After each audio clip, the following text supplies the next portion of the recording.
जयभीमनगर मध्ये काल मोठी हे कारवाई ती झाली. हे पुरावा दे ना माझ्या शॅम 2000चा पण पुरावा दे ना.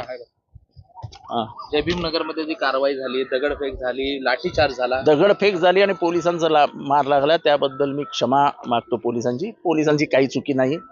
पोलीस जसे आदेश येतात तशा कारवाया करतात. पोलिसांना काही माहित नसतं आतमधलं. पोलीस तोडायला गेले, पोलिसांनी कारवाई थांबवलेली, पण अर्थात त्यांच्याच माणसांना तुम्ही दगड मारल्यावरती तेही चिडणार आणि ते पुढे जायला सांगणार. नागरिकांनी थोडं, पण आता त्यांचीही चुकी नाही की त्यांच्या डोक्यावरचं छप्परच काढत होते. आज सगळे तुम्हाला दिसतंय तिथे उन्हात बसलेले 2-2 वर्षाची पोरं, 6-6 महिन्याची पोरं त्यांच्या अंगावर आहेत. आणि हे माझ्या हातात पुरावे आहेत. हे 2000चा पुरावा आहे, हा 1996चं रेशन कार्ड आहे.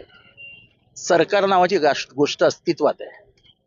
सरकारने नियमाप्रमाणे SRA चे जे